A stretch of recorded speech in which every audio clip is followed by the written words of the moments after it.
घटनाक्रम को देखिए। पहले फ्राइडे की शाम को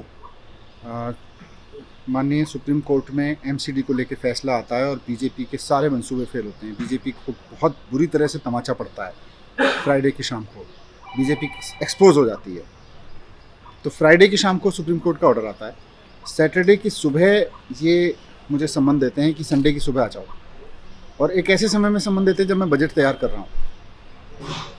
तो आपको बदला लेना है। आप सुप्रीम कोर्ट में बुरी तरह से हारे, आपको मुझसे बदला लेना है, आपको परेशान करना है। आप करो, ये आपकी राजनीति है, आपका बदला लेना आपकी आदत है। लगभग 1.5 साल तक जेल में रहने के बाद जब मनीष सिसोदिया 9 अगस्त 2024 शुक्रवार शाम को तिहाड़ जेल से बाहर आए, तो ये लग रहा था कि एक ऐसी पार्टी के नेता और दिल्ली के पूर्व उप मुख्यमंत्री मनीष सिसोदिया के बाहर आने पर मानो पार्टी को संजीवनी मिल गई है। पार्टी के संयोजक केजरीवाल समेत कई मंत्रियों तक को जेल की हवा खानी पड़ी है, जिसे झटके पर झटके लगने के बाद एक नई ताकत की सख्त जरूरत थी। सुप्रीम कोर्ट से लगा पार्टी को झटका।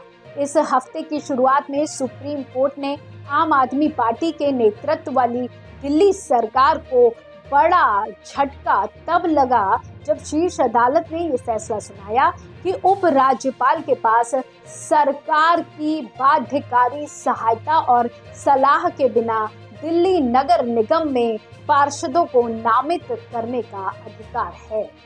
हाईकोर्ट ने भी केजरीवाल को अवैध मानने से किया इनकार। दिल्ली हाईकोर्ट ने मुख्यमंत्री अरविंद केजरीवाल की गिरफ्तारी को अवैध ठहराने से इनकार करते हुए उन्हें अंतरिम जमानत देने से मना कर दिया। अब केजरीवाल को फिर से ट्रायल कोर्ट का रुख करना पड़ेगा, जहां सीबीआई के आबकारी नीति मामले में रेगुलर बेल के लिए उनकी याचिका पर बहस हो। सुप्रीम कोर्ट ने पहले ही सीबीआई के मामले से उत्पन्न ईडी के पीएमएलए मामले में उन्हें अंतरिम जमानत दे दी है। मनीष सिसोदिया की बेल पार्टी के लिए संजीवनी। ऐसे समय में मनीष सिसोदिया को उनके खिलाफ सीबीआई और ईडी दोनों मामलों में जमानत मिलने से पार्टी को नई ऊर्जा मिलने की उम्मीद की जा रही है, जो इस समय अपने सबसे मुश्किल दौर से गुजर रही है। साथ ही पार्टी के ज्यादातर सीनियर लीडर केंद्रीय एजेंसियों की जांच के दायरे में हैं। पार्टी ने बताया सत्य की जीत। शुक्रवार दोपहर अदालत के फैसले के 1 घंटे बाद पार्टी के वरिष्ठ नेता राष्ट्रीय राजधानी के राउज एवेन्यू स्थित आप कार्यालय में इकट्ठा हुए और मनीष सिसोदिया को जमानत देने के अदालत के फैसले को सत्य की जीत बताया। मंत्री ने कहा, चल रहा है सांप सीढ़ी का खेल। सौरभ भारद्वाज मंत्री दिल्ली सरकार ने कहा कि बिना किसी सबूत और गवाह के मनीष सिसोदिया को गिरफ्तार कर लिया गया था।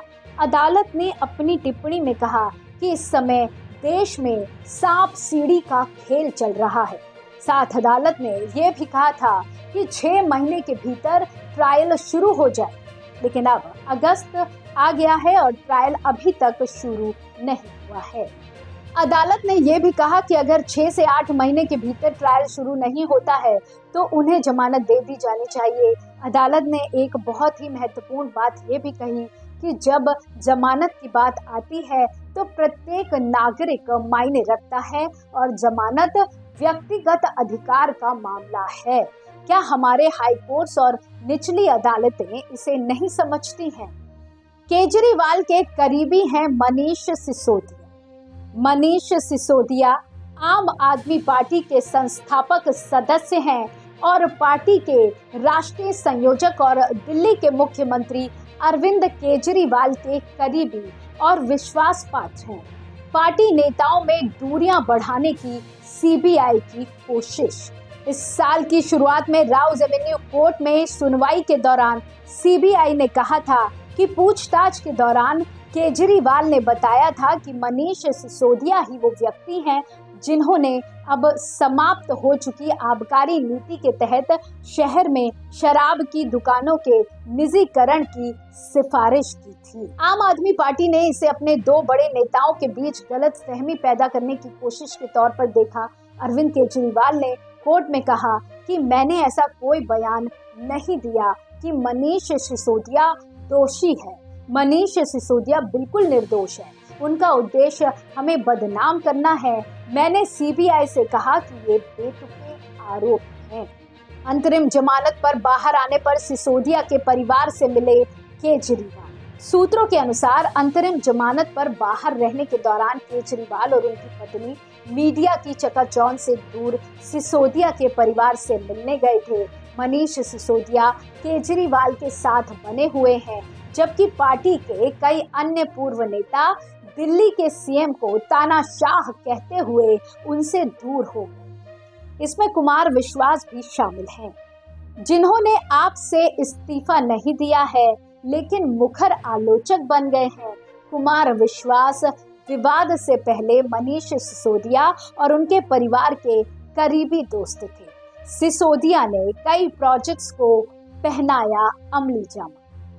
मुश्किल हालात को शांत करने वाले नेता के रूप में जाने जाने वाले सिसोदिया ने दिल्ली की कई परियोजनाओं और नीतियों को आगे बढ़ाने में अहम भूमिका निभाई, तब भी जब नौकरशाही अन्य मंत्रियों के प्रति नरम रुख अपनाए हुए थे। सिसोदिया 3 बार रहे दिल्ली के डिप्टी सीएम। मनीष सिसोदिया अब तक 3 बार दिल्ली के उप मुख्यमंत्री रह चुके हैं। पहली बार 2013-14 में 49 दिनों की आम आदमी पार्टी की सरकार के दौरान 2015 में और फिर 2020 में। फरवरी 2025 में हो सकते हैं विधानसभा चुनाव। अगले साल फरवरी 2025 में दिल्ली में विधानसभा चुनाव होने की उम्मीद है। ऐसे में उनकी प्राथमिक भूमिका ये सुनिश्चित करने की होगी कि जमीनी स्तर पर कार्यकर्ता मौजूद हों और विधायकों को बहकाया न जाए। केजरीवाल की गिरफ्तारी के बाद पार्टी के भीतर गहराया संकट। संगठन की बातें करें तो आम आदमी पार्टी को पिछले 4 महीनों में नुकसान उठाना पड़ा है। अरविंद केजरीवाल की गिरफ्तारी के बाद पार्टी के भीतर असंतोष की आवाजें उठने लगी हैं। कई नेता काफी मुखर होकर बोलने लगे हैं कि ये तब और बढ़ गया जब आपने कांग्रेस के साथ मिलकर लोकसभा चुनाव लड़ा, लेकिन दिल्ली में एक भी सीट पर कामयाबी नहीं। पार्टी के अंदर निराशा का माहौल। आम आदमी पार्टी के अंदरूनी सूत्रों का कहना है कि नेता इस बात से काफी निराश हैं कि एलजी ऑफिस और नौकरशाही द्वारा खड़ी की जा रही दिक्कतों की वजह से लोगों से किए गए वादों को पूरा नहीं कर पा रहे हैं। संगठन के लिए सिसोदिया की रिहाई महत्वपूर्ण। मनीष सिसोदिया इस मामले में ज्यादा कुछ नहीं कर सकते, लेकिन संगठन के लिए उनकी रिहाई बहुत मायने रखती है। मनीष सिसोदिया और आम आदमी पार्टी की मुश्किलें अभी खत्म नहीं हुई है। उन्हें जमानत देते हुए अदालत ने कहा है कि उसे मामले के गुण दोष पर विचार करने में ट्रायल कोर्ट या हाई कोर्ट के आदेश में कोई त्रुटि नहीं दिखी, लेकिन उन्हें जमानत दी जा रही है।